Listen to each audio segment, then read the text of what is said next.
and then we'll take questions afterwards. Leader.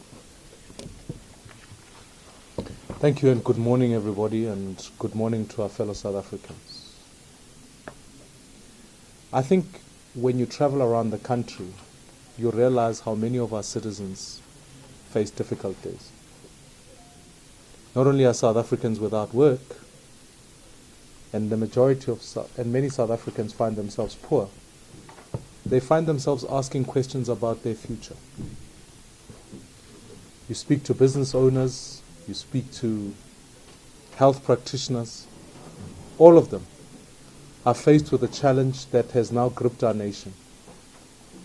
The Eskom crisis is a crisis brought to us proudly by the African National Congress that has profound implications and impact for our people and the future of our country. On Friday alone, I went to Rahima Musa Hospital, where on the event of load shedding, if the generator fails, it means that they've only got 30 minutes of power.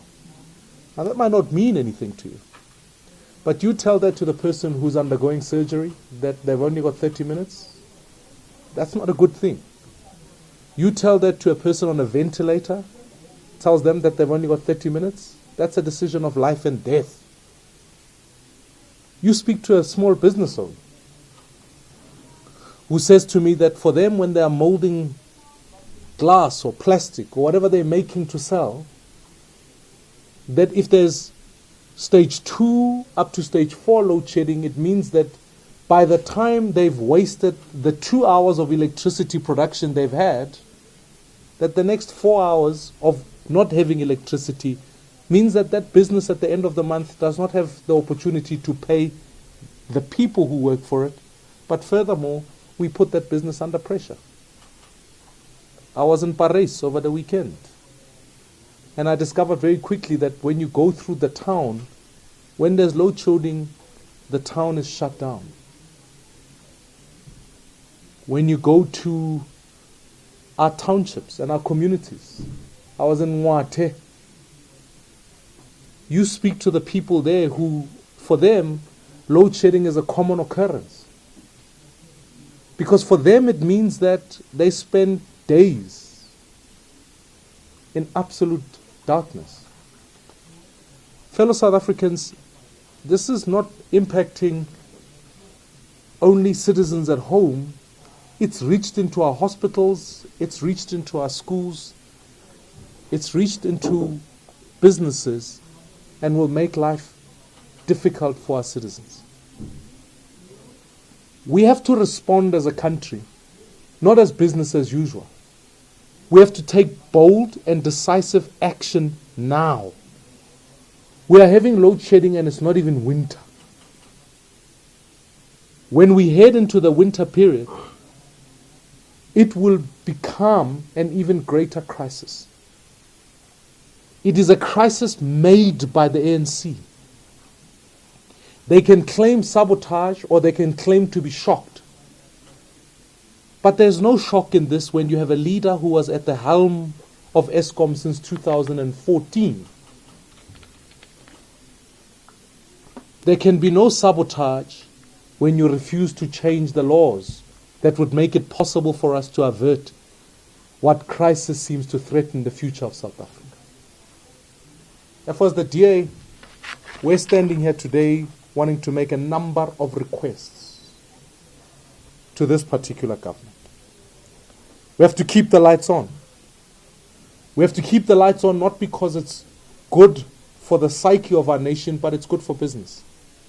If we're not careful, rating agencies like Moody's will downgrade us, which will make what is already a difficult situation become impossible. We have to act. And I'm here to ask our government and our people to act. We have to ask all our members of parliament to recognize the crisis that this is. This is not an electioneering issue. It's a national issue. It's a national crisis. And therefore I'm here to propose a number of key steps. The first is that I'd like to request that Parliament be reconvened urgently. Parliament is where the people of South Africa get to have their voice heard. It's where our businesses, it's where our hospitals, it's where our communities get to give their voice through their public representatives. They must convene urgently. And I've written to Speaker Balegambet to say, even though Parliament has risen, we must reconvene it. We must reconvene it for the first purpose, which is to establish an ad hoc committee consisting of the portfolio committees on energy, public enterprise, trade and industry. This is on the basis of Rule 253, which states that by resolution of the National Assembly, or that during an adjournment of the Assembly for the period of more than 14 days, that the Speaker in consultation with the Whippery can urgently convene Parliament. We are not going to let an ANC executive dictate to us what should happen. This requires all political parties. It requires all representatives. And we need a plan that will work for all our citizens. Members of Parliament cannot relegate their constitutional obligation, which is that they will look after the citizens that elect them. Therefore, I'm calling for National Assembly to be reconvened urgently, and for that ad hoc committee to be established. That ad hoc committee must do a number of things. Crucially, it must begin by passing the Cheaper Energy Bill, or as it's called, ISMO, which will seek to break up Eskom into two separate entities, one for supply and the other for distribution. This is important because the distribution component ought to face competition. It ought to be allowed to say where municipalities are able to purchase energy directly, they can be able to do so. This is vital if we're going to avert this crisis that looms for the people of South Africa. Secondly, I'm asking for that committee to ensure that there must be an inquiry into the circumstances surrounding the potentially imminent threat of the collapse of our national grid. Thirdly, we must invite stakeholders and experts from industry to come and give input. We must summon all the officials and ministers to account for the current crisis and provide evidence for actions previously taken to prevent this particular situation. I want to know what evidence is there that people like President Ramaphosa spoke up when this crisis was taking place. I want to know. South Africans deserve to know. We are not going to burn diesel to keep the lights on before an election, so that after the elections we can say we'll do whatever we feel like doing. You can't stretch this thing that you just keep holding on. We know it. The people have told us. They say all they've been told to do is to keep the lights on until elections. What picture is going to be presented after elections? South Africans will have an election, but life must carry on in South Africa beyond elections. This is not about the salvation of the ANC. This is about keeping the lights on. We must deliberate and resolve to implement solutions to prevent the potentially imminent threat of our national grid collapse. And we must put recommendations forward. I'm asking for this ad hoc committee to make the necessary legislative amendments to existing legislation and regulations to deal with the potential collapse of the energy grid and the threat it poses for the people of South Africa. There must be an urgent action taken in this regard. Fellow South Africans, this crisis is imminent. I want to add furthermore that President Ramaphosa, in his response to Parliament, stated that he wants to establish a special cabinet committee that will be chaired by Deputy President Didi Mabuza. Now, Didi Mabuza, as Deputy President, presided over Mpumalanga. The evidence is there for all to see about the level of his competence. But he's been tasked with a special task. And I've written to him today to demand an urgent meeting. The DA has got solutions. Surely if he's serious about averting this crisis, it would require for us to work together to ensure that South Africa does not face the disaster that could be should this energy crisis continue for much longer.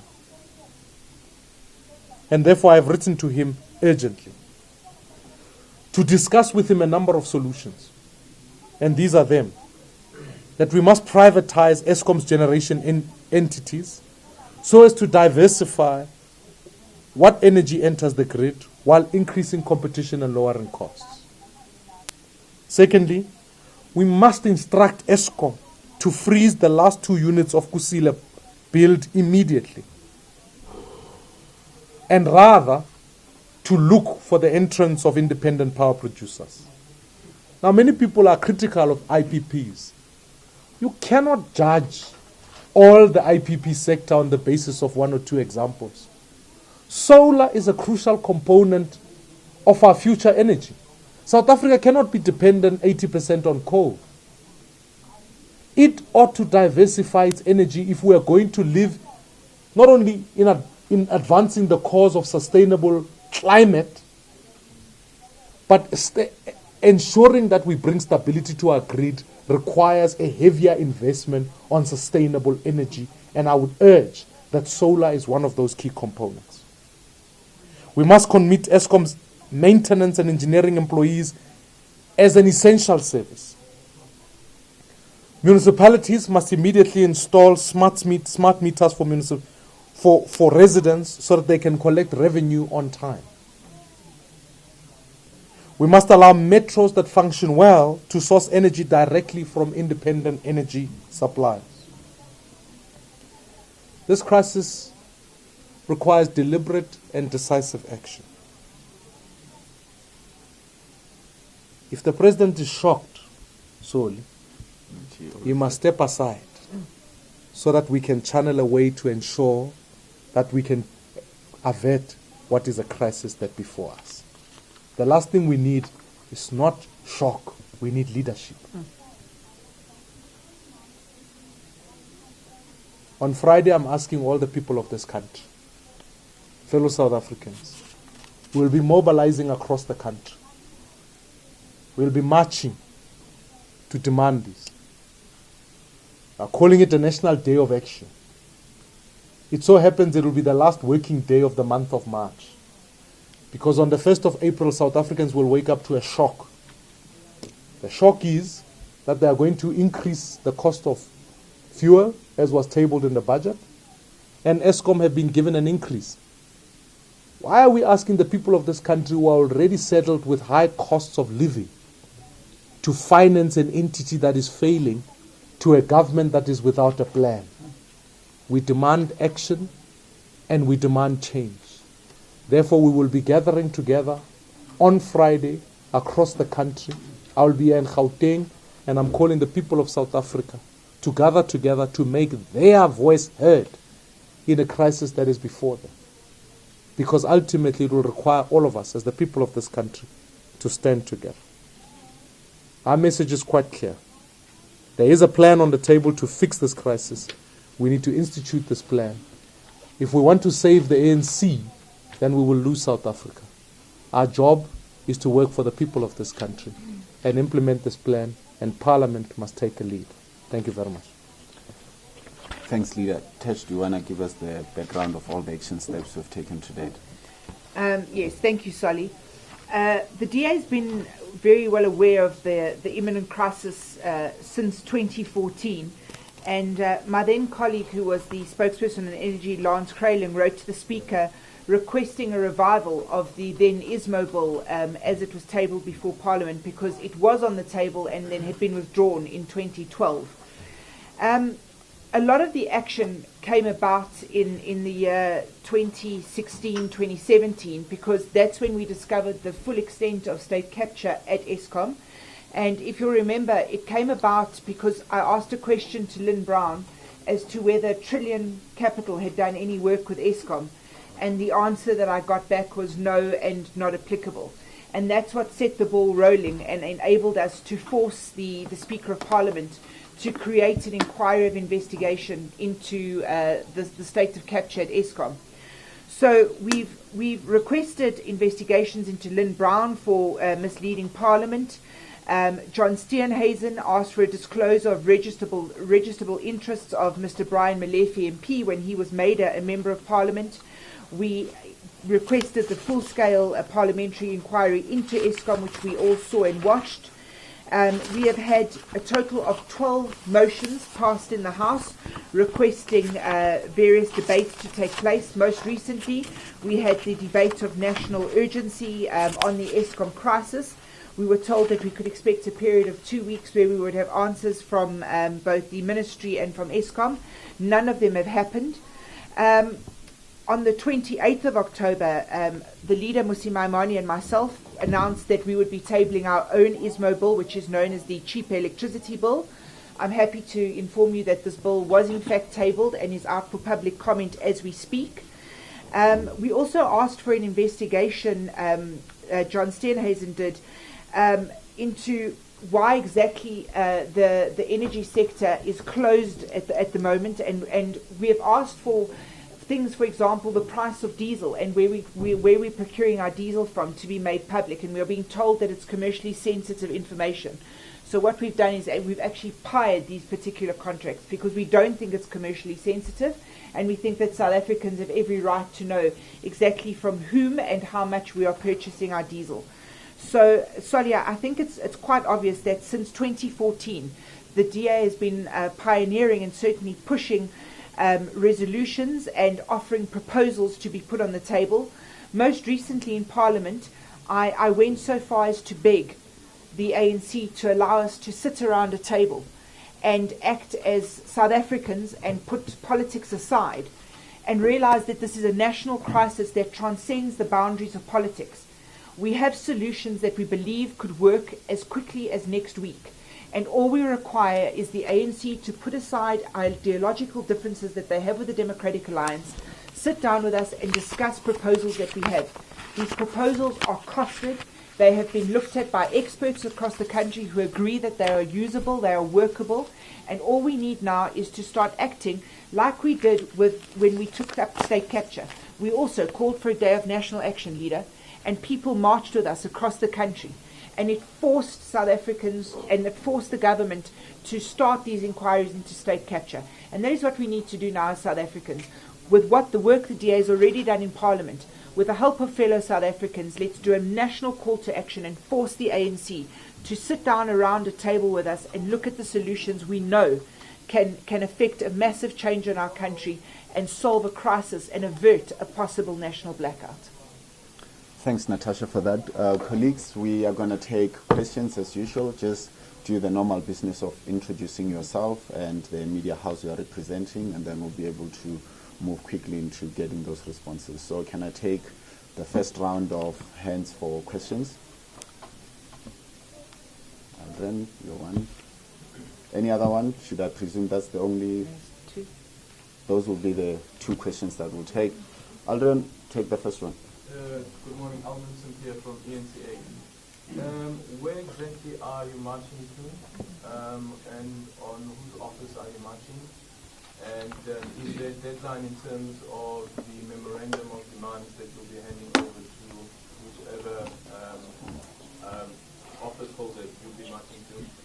The issue around the IPPs, while there's an agreement that South Africa should have an energy mix, the question that has been raised by the unions, for instance, is that as it stands at the moment, the IPPs are expensive because they charge R2.12 per kilowatt, while Eskom resells it at 89 cents. So that doesn't work. So what's the DA's proposal on that regard? In 2017, the city of Cape Town had made an application that the Metro be allowed to also source power directly from IPPs.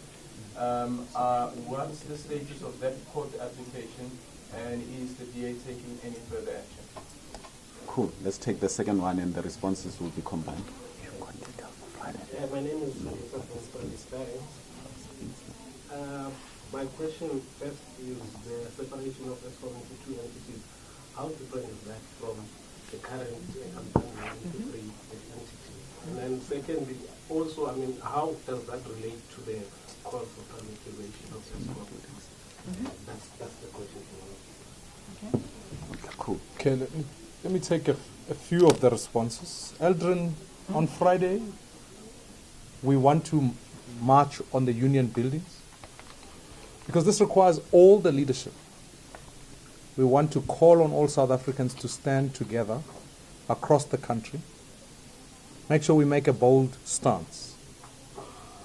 We will then, as I've requested, that the presidency show us the plan.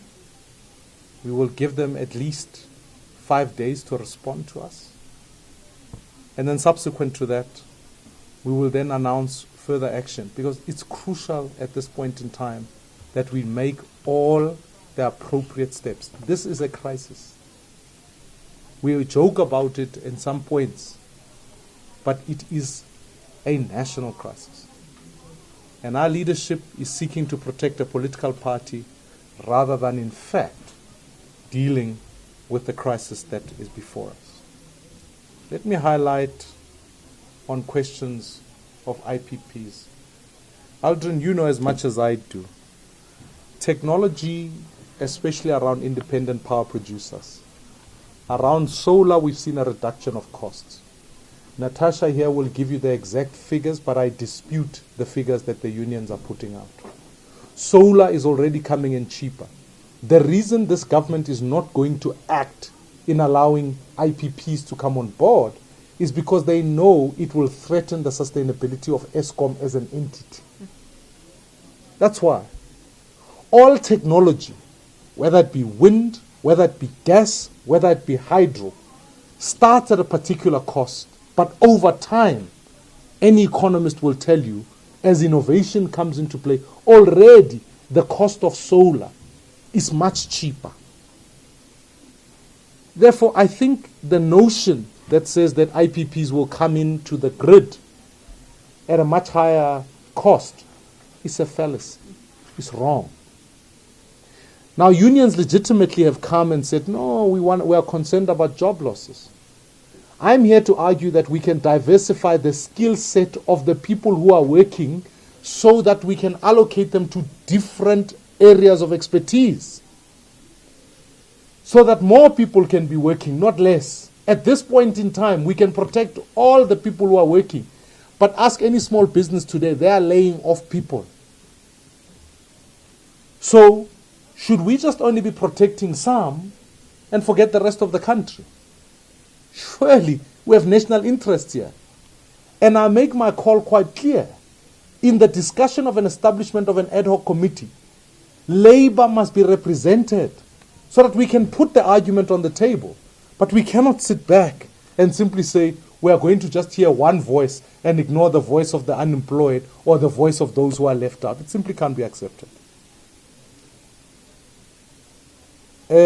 In as far as the privatization, somebody asks, how is it different? The ANC is asking for 3 entities, but all 3 entities must be owned by the state. So it's like taking an elephant and cutting it into 3, but you own the whole elephant. It's unworkable. It's still an elephant. We are saying, break it into 2. One is a build company. The second is distribution. Let the distribution company face competition. Allow municipalities who can purchase energy directly from IPPs to be able to do so immediately. Because at this point in time, no one can do it. All energy is provided for by ESCOM. That's why ESCOM can hold the whole country ransom. What we are saying is that where a municipality, especially in the distribution space, can compete, let them be able to purchase energy from the cheapest source. This way we can ensure that not only is there competition in the cost of energy, because to the question earlier on about driving down costs of energy, the reason we've called it a cheaper energy bill is because now suddenly the coal-fired power stations that ESCOM are dependent on become expensive naturally because the tenders in there, some of them are corrupt. That's a fact. So it ramps up the cost of energy progressively. And that's why they're asking for 10% increase now, 9.4%. which once you add municipal costs onto that will skyrocket beyond 10%. So frankly, it's because they've monopolized the sector and they will increase the cost. We are not apologetic. We are saying let's face up to competition so that municipalities who are competent enough to purchase energy directly, they can come on board. So that's a significant difference in this regard. And also, the key stimulus in the matter is that no one is going to invest into a you can't say I'm going to build IPP so that I can contribute them into a monopoly. Can't do that. If you want to roll out mass rollout of IPPs, you must be able to give them a certain level of market share. Because if you don't do that, it's not a viable business. The only client can't be Eskom. Municipalities must be able to come on board. And it will also, lastly, force those municipalities who are not paying for energy. Because Eskom is a state-owned enterprise, they think that Mwati, the municipality I was at on yesterday, already owe 900 million. Bloemfontein or Free State as a province owns Eskom 5 billion rand. So naturally all of these become debts that are incurred, and who's going to pay for that debt is going to be South African citizens. What we're saying is that if you diversify the energy offer, you can ask people to purchase directly energy, which will drive down the cost of energy, but also give security to how much energy we can procure. And already IPPs can contribute a significant portion of energy to our grid, given the opportunities there. Thanks, Mmusi. Look, when IPP started out, they were new in the game, and they were costing a lot. We now know that certain IPs are down to 60 cents and below what they can offer. So it's simply a fallacy that IPPs create electricity that's unaffordable. And it's a myth that's created because, quite frankly, in this country, we have been dependent on coal. And the reason we're dependent on coal was because coal was the catalyst for state capture. Coal became the easiest way to capture our state. So it became imperative for our government to be completely dependent on coal-fired power stations because that's how they were able to loot the money and loot it the easiest. There's a fourth industrial revolution going on. Some people don't really understand it very well, but some of us do. And that tells us that every single day, new technology comes on board. So as we speak, new technology is coming on board that we could add onto this grid that comes in cheaper. Now, what you must understand about our separation of Eskom into the two entities is the grid is an incredibly important asset that South Africa owns. The grid will always stay in the possession of South Africa. So no one's saying we're taking the grid away or privatizing the grid. That is a national asset and it must retain its national asset status. What we are saying is Eskom will become but one of the energy suppliers that supplies electricity into the national grid, that feeds into the national grid. Now what happens if you have 15 people that sell chicken? They're all going to buy for your business. So they're selling the same product, but they want you to buy their product. So they might add a different spice, they might cook it in a different way, and they offer to you at a different price. And then you as a South African can go and say, I choose X instead of Y. But you're still getting the same product, which is chicken. And it's exactly the same thing with the energy market. It cannot be that in the year 2019, you and I and every South African cannot decide whether we're buying wind power, whether we're buying solar power, whether we're buying gas power, from whom we're purchasing our power, and more importantly, how much we're willing to pay for this kind of power. We want people knocking on front doors and saying, we have a better price offer that we can give you. The more you open the market to competition, the lower the price of energy comes down. It's happened all over the world and it will happen in this country too. Now, as Mmusi said, the unions are telling us there's going to be massive job losses. In actual fact, what you're going to see is you're going to see these independent power producers coming in, building stations of their own. They're just not going to be the stations that we're used to because they're going to be innovative and new ways of producing electricity. And what you're going to see is a massive upskilling of young South Africans and a massive upskilling of engineers in our country who are going to be trained in the production of this new kind of electricity. So you're going to see a massive influx into this incredibly important market. And you're going to see people being re-employed and upskilled in the process. So to say that there'll be job losses is simply, it's a blatant lie. And it's disingenuous because it makes people scared unnecessarily so, when in actual fact what you're going to be doing is you're going to be skilling people, upskilling them, and you're going to be creating a massive job market as we open up the energy sector. Eldrin, you raised the question about the court application. Tomorrow, this is an advert. Tomorrow I'll be with all the metro mayors to table before you what responses municipalities have put forward. The application is in the Western Cape. The fundamental issue there is that already the city of Cape Town has sought to find ways to diversify their energy. So Steenbras Dam, as an example, is already feeding into that. So now the reason why we can offset the various stages of load shedding, so whilst the rest of the country goes into stage 2, we can often remain at the Cape Town can remain at stage 1, you do so because you've procured energy from other sectors. One of the game changers of the province in its government is that it stimulated a view that says that all factories and manufacturing plants have been able to put solar as part of their roof paneling that's come on board. And there are many other innovative things like that governments are already taking into place under the DA, because we're trying to mitigate against such crucial issues.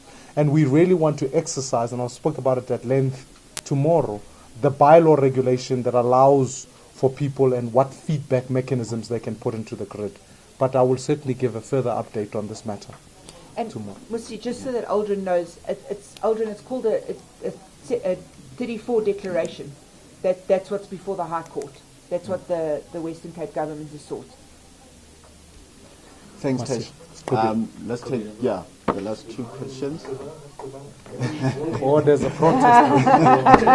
No, the National Day of Action is on Friday, not today. He's warming up for it. We'll end up with you because you have asked one. We'll take one at the back. Good morning, Anton Mayer from Victoria FM. Mr. Maimane, you said that there are people that told you that all they have to do is to keep the lights on until the elections. Who are these people? And then secondly, do you believe the allegation that the ANC or the government is trying to keep the lights on because an election is around? Cool. Thanks, my question is outside the agenda of the parliamentary. Then if it's outside the agenda, let's finish with the agenda. No, I mean, it's the last one anyway, so I might have. But you said it's outside the agenda. So the Sunday Times reported on Sunday about the DA councillor in Edinburgh who is alleged to have taken a kickback of 1.2 million. In fact, it's not alleged. Was found guilty by a forensic investigation that was commissioned by the council last year. Now, the DA claims that they didn't know about it. This is despite the forensic investigation having been concluded in February last year, and it was adopted by council in April last year. And I mean, these are some of the issues. A kickback is bordering on the lines of fraud and corruption, and we know that the DA is well established that it is against such practices, but the councillor in question is still, it is not just the councillor, by the way, the chairperson of the DA. Why has the DA not acted? Sure. In question. Also coupling that, the Sunday Times the previous week reported about the same guy who was embroiled in allegations of sexual harassment. He was cleared. Again, in this regard, the person representing him in his attempts to challenge the kickback allegations is the chairperson of the provincial DA disciplinary committee. That's conflict of interest. Why this guy seems to be very powerful. Okay, cool. Let's deal with that first. One, I'm not sure if you know, but the party has served a notice of suspension to the gentleman. So the party has served a notice of suspension because there's a series of events that lead that. So one is the council process is what resulted in the finding that the forensic investigation is done. So in terms of our party process, when you initiate a notice of suspension, you also provide the gentleman or whoever the party is to substantiate their reasons. And in the collation of evidence, you look at everything else that comes, and that will include that report.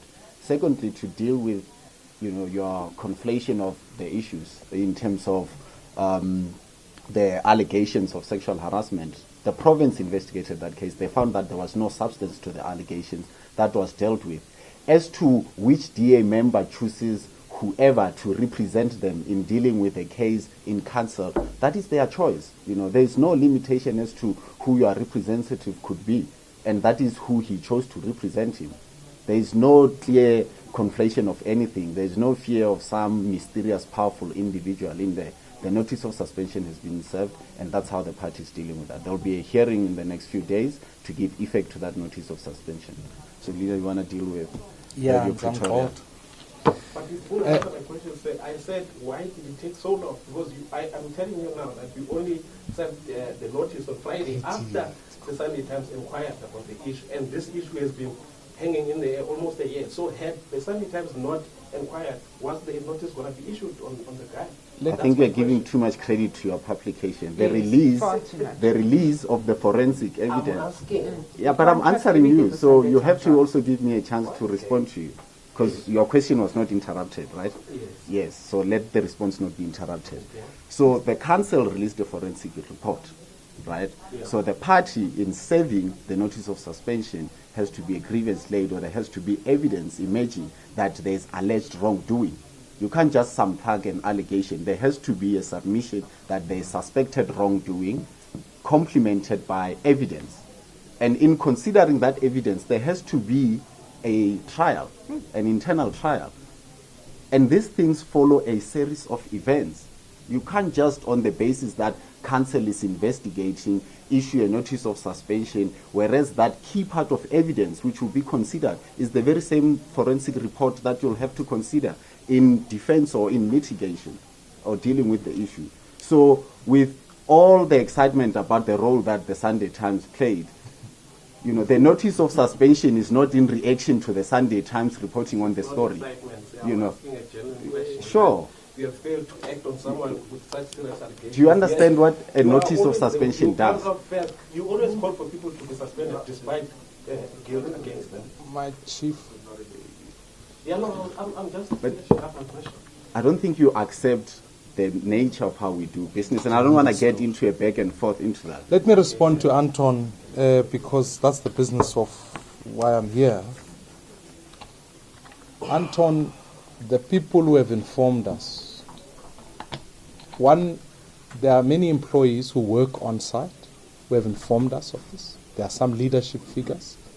My job is not to come and expose their identity, because it's important that we have information there. But it's clear. Ask yourself these simple questions. How much is the ANC spending on diesel per day just to keep the lights on? They have committed themselves to say, we will spend whatever we can to make sure that we just keep pumping diesel into the process so that we can do, it's unsustainable. Eskom's debt is growing every single day. And as things stand at this point in time, the only activity everybody's focused on, they've been given directive there to say just keep the lights on until the elections. That's the job. We are saying we need a long-term solution. We need immediate interventions. And if we fail at doing that, then we might find ourselves post-elections in a situation that's much more difficult and cumbersome. You're talking about Eskom. Eskom. Cool. Thanks very much. And then let's do one-on-ones if there are those that want them. You can speak to the Sunday Times. Yeah, it's animated. That was not cool, eh? No. That was an attack.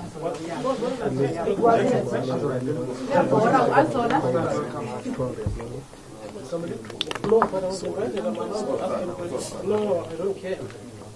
Jeez.